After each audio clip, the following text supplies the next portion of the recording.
we going? Still says connecting. It's going to be my internet, isn't it? Here we go. We are live. We are indeed. Hello, good morning, leader valuepreneurs and sales shakers. This is your host today's Sales TV. My name is Helga Saraiva Stewart. You know me. But more importantly, I want to introduce you to Rui Quinta. And he's this amazing professional who's going to talk with us and give us some crazy insights that involve radical empathy and design thinking.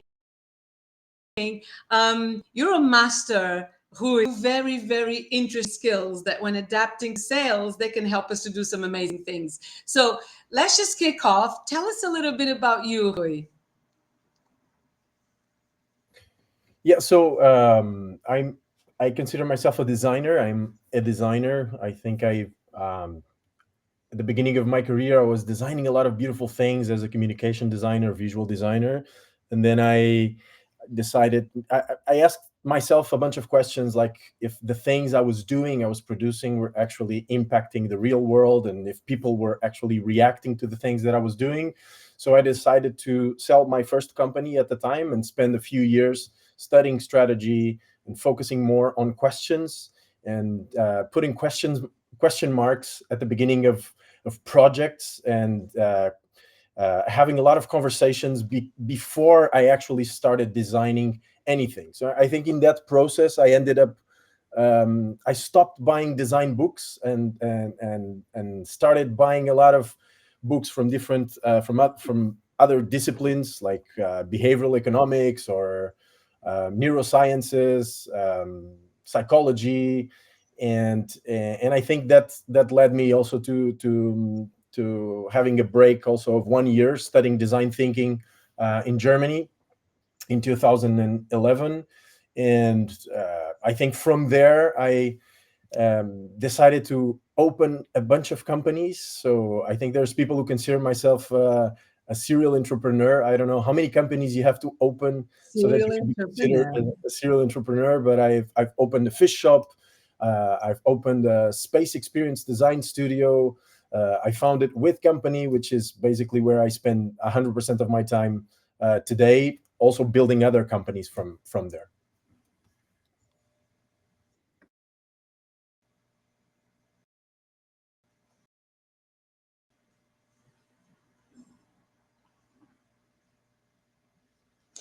And if you the audience that you serve and what you do them.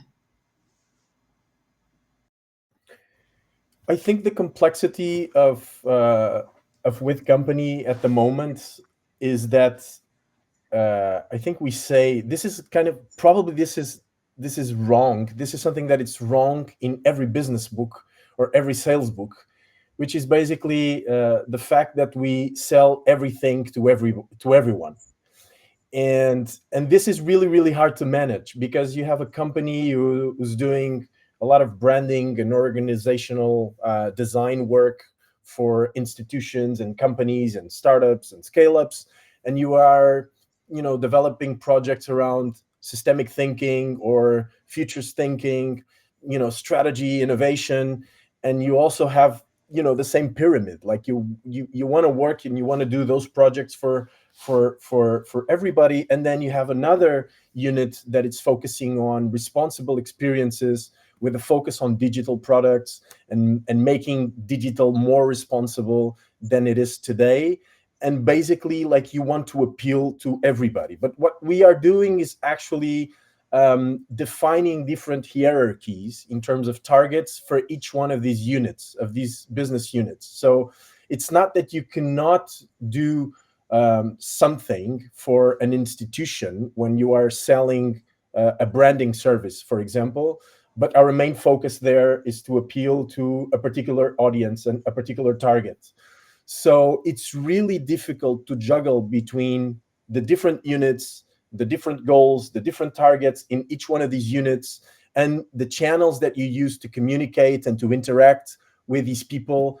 and the messages that you have to convey have to be different also in these different setups. So meaning that, for example, if you're trying to sell something on social media, you have a particular tone of voice and a particular way of talking about things, and you can be a little bit more complex when you explain and what you have to sell, and when you position yourself in that way. But then you have, one-to-one meeting with a client where you can, just simplify your language, and you can just translate everything into a more kind of open conversation and simple conversation in that one-to-one. But I don't know if this answers your question, but I can try to go a little bit deep. um,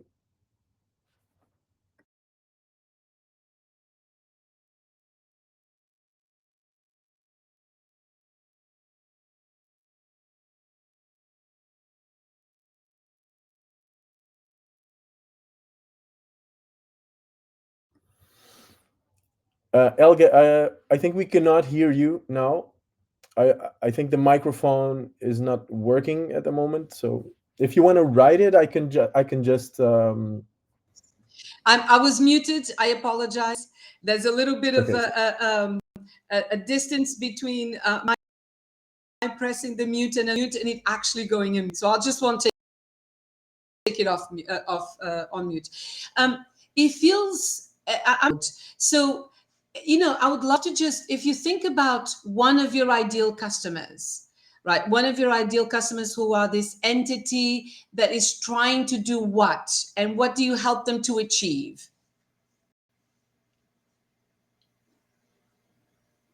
What problems do you fix for this entity, and who yeah, are so they? let's imagine. Yeah, so let's imagine that, like, again, like, because we do so many services, we have to kind of cluster them and try to define priorities for each one of them. But I can give like an example. For example, when working with a corporate client on a organizational design project, right? So they have a cultural issue internally, and the way we address that, it has been I think in a way it has been successful for us, because we define that we want to position ourselves in a particular topic, and we want to become experts in a particular topic, and we want to develop even ourselves and our team in a particular topic. So what we do is that we study a lot about that topic, and we start realizing projects, and investing in those projects. So basically, the way I think I can even start by telling you the story of how With Company was born. Like, we invested in our first project. So me and my partner, we decided to do a project around the topic of organizational design and business design, and we spent 3 months working so that we can have a use case, so that we can have this business case that we can show to the world how it works, right? So instead of us just saying it's going to work, this is the process, we're going to do this and this and this and this, our sales pitch actually for almost 10 years, and it's not different from a public appearance on a stage in a conference where you actually explain what you did with the client and for the client.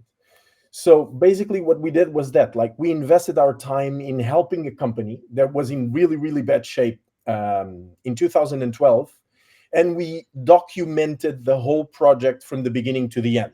So we filmed us, talking about the project. We took photos of the project.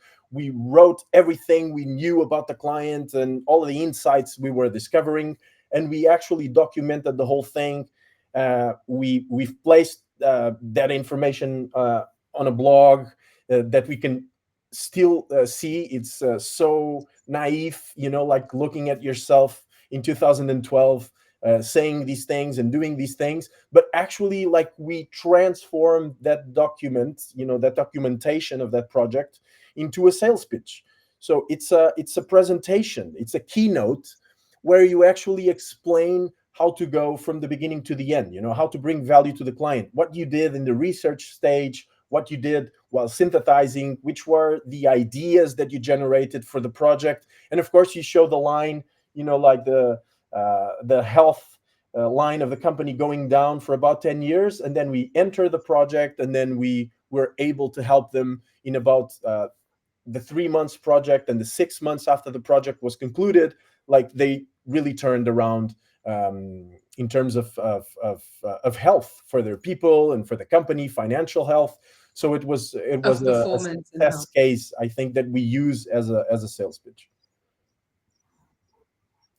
Another strategy that I can share with you, Elga, is I that whenever find, we go, whenever we go want to ahead. dig in into a topic, like um, we use as a way of learning for ourselves and also to add value to the clients, like we do a program, like we design a program of 2 or 3 days around a certain topic. We dig a lot into that topic, and we bring clients in to talk about that topic. So we design like a training program, for example, around the topic of branding. Like if you want to sell branding, like we know a lot about that because we've been doing it for, I don't know, 20 years, since the beginning of my career. And also a lot of people with company who have a lot of experience in doing branding. So we design a program around the topic of branding as a way to get people in and to get people to understand that we are talking about that, and we are sharing our experience about that. We have proprietary models when working with these different disciplines and different topics. So it's not that we are kind of copying everything that it's out there, but we really try to be original. We really try to be proprietary when we design something and when we bring people in so that they can feel the difference. And so, I mean, I imagine quite a few people listening. And if that's you, let us know, and let us know if you have questions here. That it feels like a different way of generating leads. It feels like it's very much based on proof of concept, being able to show and demonstrate an ability to achieve a certain result and a certain outcome, and prove and validate that you have in house the skills and differentiation to be able to help that company to achieve that result. So it feels like a very smart way of sort of standing out from it, right? Can I just get a little bit into your lead generation? So when you are getting inviting prospects as well, how does the lead generation work for you? I think I couldn't listen to the whole question, but I will try to address based on what I could get. So first of all, I think we have to do it that way. So generating a case study that we can use to address our potential clients, because we don't have like we don't have the credibility. Like we are a 20 something people company. We've been growing every year, fortunately, but it's not like and we are running against big players, who have like big consultancies that we run against, in a lot of potential clients and potential projects. So it's a way to stand out, is showing our ability to actually do things, our ability to change things around us. And by having these case studies, I think it's the way that we have to stand out, because we don't have the legacy, we don't have the credibility that these companies have, so we have to show work. And I think going a little bit also to this story, and I think at the beginning clients would hire us because of that, because they wanted to understand how we worked, the process. It's not that they only wanted the product of the project, the output of the project, but they wanted to understand how we worked, and they wanted their teams to work like us. So they wanted kind of a model on how to produce outstanding design work. And I think that was one of the criteria that made clients come to us. And I think, even if it sounds a little bit pedantic today, I think it's not only about how we work, but what we think about. It's about the impact that you want to generate in the world, that you want to provoke. the good things that you want to happen around you. It's about being critical with a lot of the things that are happening in the world, and finding ways to actually solve some of these externalities that were created in the last decades. So, and I Uh-huh. think clients today, they are coming to us not only because of the process and because of the, how we work, but how we think about the future, and how we apply what we know in order to build, like a more. I think we talk a lot about earthly optimism. I think there's a certain in I don't know, like a certain poetry also in those two words together. Um, Wow. And can you still hear me? I'm sorry, my yes, my yeah, yeah, camera seems to have gone yeah. AWOL. But I first heard of the term futures thinking through you. And I would love to know, so you talk about not just futures thinking, but responsible experience design. And I'd love you to just sort of expand on that and how you feel it helps businesses to anticipate clients' needs. Yes, I think it's interesting because it's like, for me, this conversation is a little bit meta. Like, it's difficult to have this conversation because, like, I think we apply systemic thinking. We bring a lot of complexity into our conversations, into the frameworks that we use when analyzing businesses. But it's interesting that in the end, everything that you do, it's not everything, but for a lot of, at least, corporate clients, like, the impact you want to have for them is also to help them sell more of their products. What we try to do in parallel with that is also how to make them sell better products that are not harming as Mm, much. They are not being so extractive as most of the products that have been developed in the last decades have been, because we've learned mm, so well on how to turn people around. Like, we learned so well how to hack our own brains, that we actually can sell people anything and anything we want, because we know too much about them. We know too much about behavioral economics. We know too much about behavior in general. We know too much about neurosciences, that we can actually hack people in understanding what they want. And I think the balance that we try to do when we talk about sales, and when we when we bring this topic, and when we are doing any strategy work, it's actually not only to help them sell more, but to sell better products. It's redefining their strategy in wow. terms of sustainability. It's redefining their strategy in terms of energy. Like, for example, when we talk about responsible experience design, it's actually Sophia from our team who's leading that unit. She's a master in understanding, how to simplify an experience in the digital context, but also how to be more responsible in knowing, in understanding what we can do with what we know about behavior and what we know about people. And we could actually, instead of extracting more in terms of behavior that will lead people to be more depressed, to be more addicted to some app, or to something. It's actually trying to turn things around and make it more pleasant and make it more responsible in that way. Wow. So I think I don't know if we bring other words into this conversation, but it's not that we are not helping our clients sell more. This is, come on, we know about, how the economy works, and we know how the world works. But at the same time, you have to bring a layer of responsibility. You have to bring a layer that considers all the externalities of the work that we do, and all of the decisions that we take when we are doing work for any company. Wow. You see, I mean, I hope, sorry to everybody listening. My camera, as you can see, has just gone haywire, but it really is not about me today. It's about Hui. And you can see why. I mean, I don't know how many of you are kind of listening and thinking about futures thinking, responsible selling, selling better products. How do we listen to customers and anticipate their needs in order to provide experiences that really help us to stand out, but it helps our customers to also understand and feel like they're doing better, and they're contributing to a better future and a better planet. Um, does radical empathy have a role in building this trust and these long-term relationships, Rui?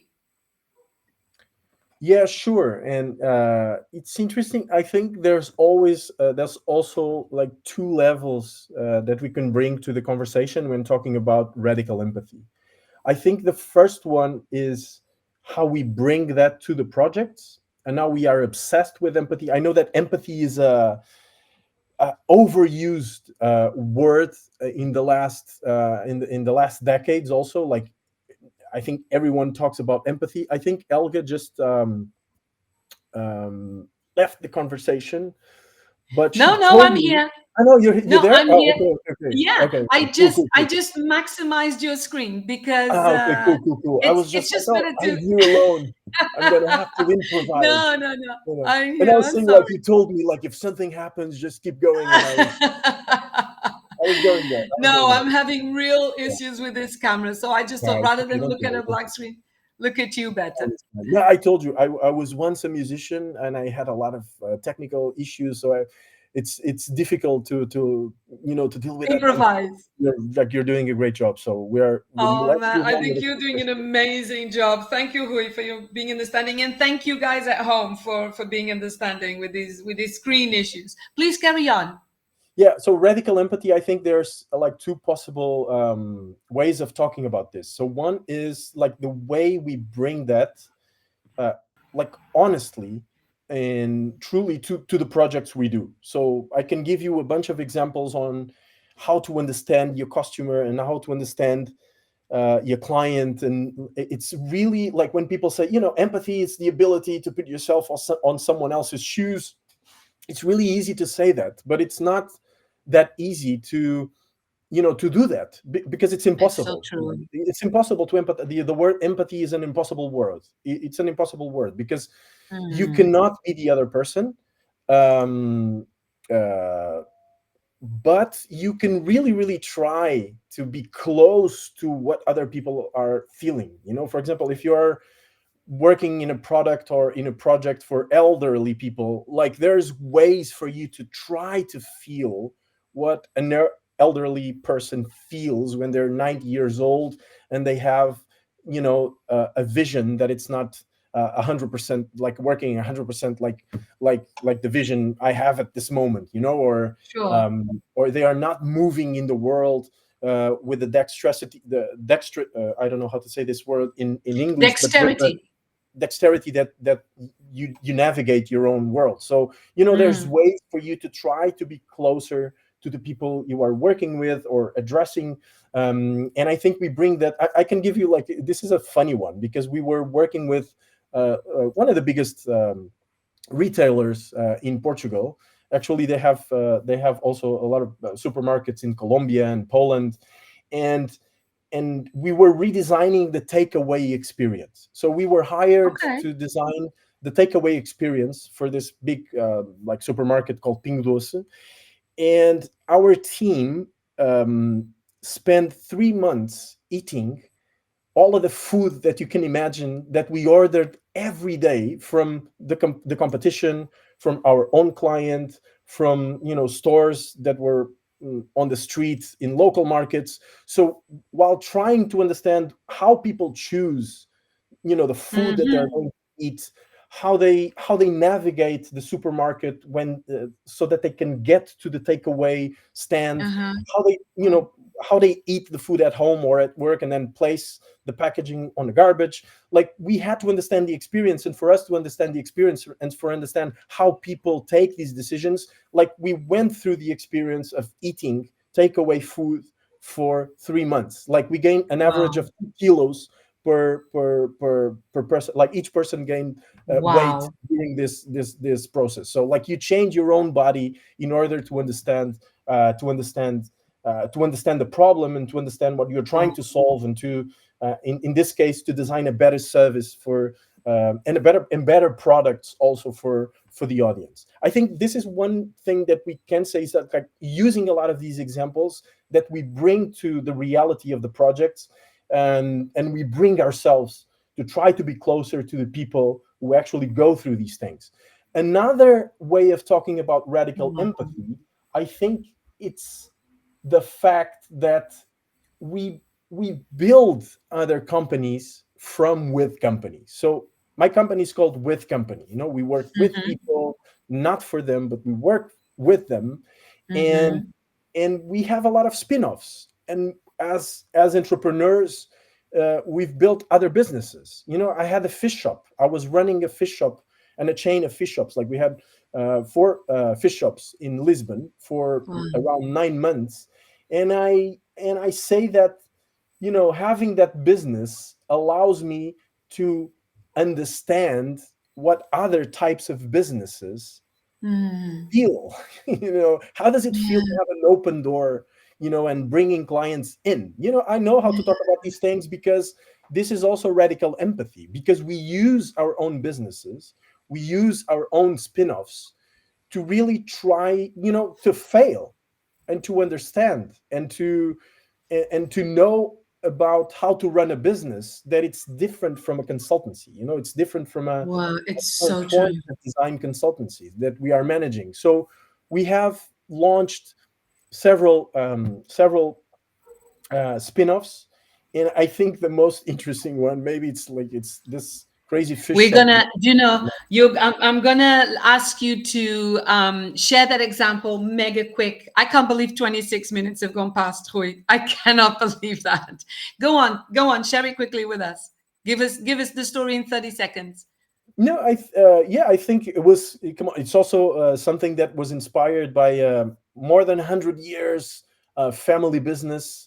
It comes from an inspiration with my family, but we decided, and we did the first project we did actually was trying to help a company that was my family company, and it worked pretty well. And from there, I think we felt inspired, to redesign, the experience of a fish shop, what it means to open a fish shop after almost all of the fish shops disappeared from the center of Lisbon. We have the culture Wow. of fish in Portugal, and we just redesigned the whole experience of a fish shop, and we opened the fish shop a long time ago, and we were Wow. running that business and learning how to run a business that it's totally different, again, from running a design consultancy. Wow. So let me just sum this up. Radical empathy. I swear, I like right now. I have a completely different perspective about that, and I definitely want to see how I can apply it in my life. Futures thinking, responsible experience design. If you out there listening didn't think that these types of concepts, and clearly not just concepts, but ways of being and doing business and thinking and wanting to collaborate with clients, if you didn't think that that was useful to help you to sell better and build stronger connections and relationships with your customers, Rui Quinta is your man. Please connect with him on LinkedIn. Check him out. Rui, do you remember your days when you say you were a musician, was it? Yeah. That was Okay. fun. So here's what I'm going to ask you to do now. I'm going to ask you to take us right to the end because you're there with the camera and I trust you loads. From me, I want to send a big, big, big, big warm hug to everybody out there listening. Please take us away and kick off the show to the end. Yeah, I would just I take one of the sentences you said. You just said ways of being, and I thought, wow, it's beautiful what you said. And at the same time, it's the name of a book, of a recent book by James Brittle. So go Right? and buy it, because it's beautiful, and it's going to change the way you relate yourself with the planet and with the world. I So love go and that. buy Ways of Being. I'm promoting a book. So thanks I for the love that. invitation, Elga. It was beautiful. Thanks for the Take us invitation. away. Thank you so much for enduring these technical issues. You're an absolute trooper, and I can't wait to speak with you again soon. Thank you again. Cheerio. See you soon. Thank you. Bye, everyone. Bye bye.